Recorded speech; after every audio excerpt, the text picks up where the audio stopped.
Hello friends, मैं हूं सुनीता राज और आज का हमारा टॉपिक है कितने वर्ग। किसी भी कॉम्पिटिटिव एग्जाम में अगर वर्ग से रिलेटेड कोई क्वेश्चन आता है तो हमें कहा जाता है कि इस वर्ग के अंदर कुल कितने वर्ग है फाइंड कीजिए।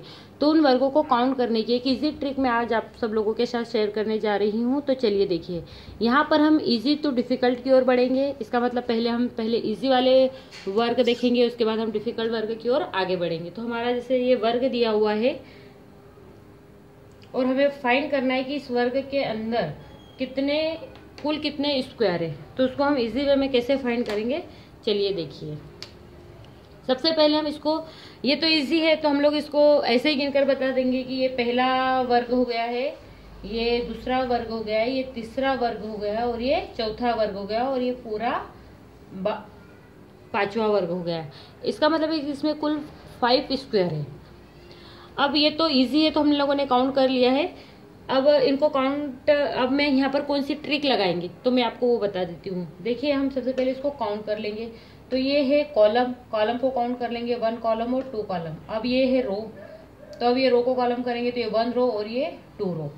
अब देखिए, ये हो गया, हमने रो और कॉलम दोनों को काउंट कर लिया है। अब देखिए यहाँ पे रो और कॉलम और रो की संख्या समान है, एक जैसी है। तो हम लोग कौन सी ट्रिक अपनाएंगे यहाँ पर, तो देखिए यहाँ पर इसको वर्ग को काउंट करने के लिए हम क्या करेंगे कि जितने भी डिजिट है उनका स्क्वायर करके उनको हम प्लस कर देंगे, तो हमें कुल स्क्वायर की संख्या पता चल जाएगी। तो चलिए देखिए, जैसे यहाँ पर 1 और 2 है तो यहाँ 1 स्क्वायर करेंगे और 2 स्क्वायर करेंगे।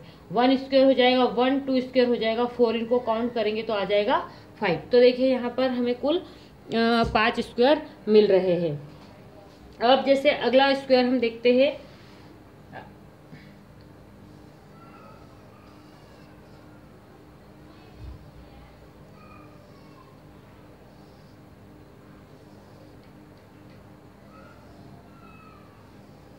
इस तरह की कोई आकृति बनी हुई है और हमें कहा गया है कि इसमें कुल कितने वर्ग है फाइंड कीजिए। तो यहाँ पर भी हम वही ट्रिक फॉलो करेंगे। हम सबसे पहले कॉलम और रो को काउंट कर लेंगे। तो देखिए, इसका कॉलम है, ये कॉलम कहलाते हैं और ये रो कहलाती है। तो सबसे पहले हम कॉलम को काउंट करेंगे 1, 2, 3 एंड 4। ये रो को काउंट करेंगे 1, 2, 3 एंड 4। यहाँ पर देखिए रो और कॉलम दोनों सेम है, इसलिए यहाँ पर भी हम वही ट्रिक फॉलो करेंगे। और यहाँ पर भी देखिए, जितने भी डिजिट है उन सबका स्क्वायर करके उनको प्लस कर देंगे। तो ये हो जाएगा 1 square plus 2 square plus 3 square plus 4 square. 1 square हो जाएगा 1, 2 स्क्वायर हो जाएगा 4, 3 स्क्वायर हो जाएगा 9 एंड 4 स्क्वायर हो जाएगा 16। अब इन सबको हम प्लस करेंगे तो ये हो जाएगा, देखिए 1 और 4 5, 5 और 9 14, 14 और 16 को हम प्लस करेंगे तो ये हो जाएगा 13। तो यहाँ पर कुल 13 स्क्वायर हमें मिल रहे हैं। अब जैसे एक और हम स्क्वायर लेते हैं।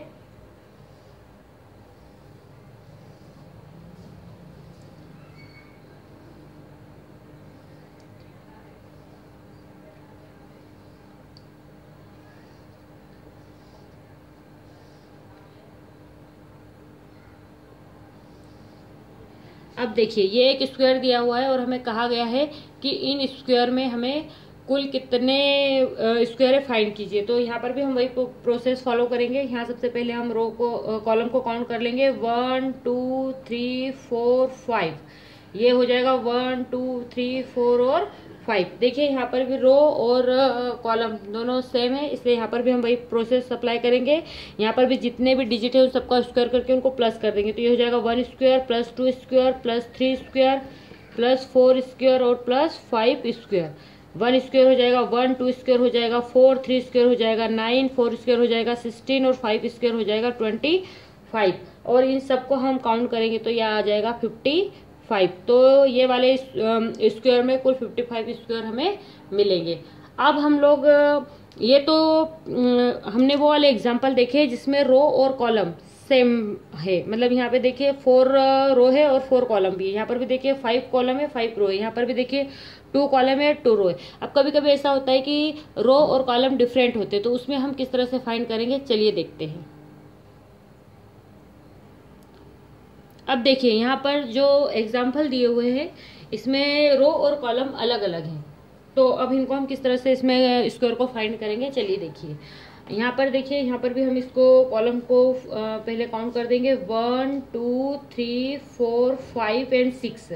यहाँ पर देखिए रो है 1 रो एंड 2 रो। अब हमें इसमें केवल स्क्वायर फाइंड करना है, इसलिए आप ये ऊपर वाली जो आकृति देखिए, ये वाली आकृति का हमें इससे हमें कोई मतलब नहीं है, क्योंकि ये एक तो ट्रायंगल बना हुआ है और हमें इसमें केवल स्क्वायर फाइंड करना है।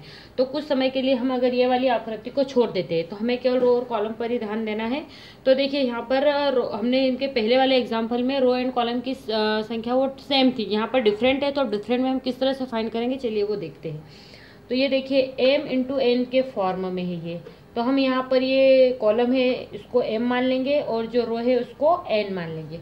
तो यहाँ पर देखिए m का मान हो गया है 6 एंड n का मान हो गया है 2। अब यहाँ पर हम एक फॉर्मूला लगाएंगे, वो फार्मूला होता है m into n plus m minus 1 n minus 1 plus m minus 2 n minus 2, और प्लस करके हम ये फार्मूला तब तक लगाते जाते हैं जब तक कि m और n में से किसी के भी एक की वैल्यू माइनस होने पर शून्य नहीं आ जाती है।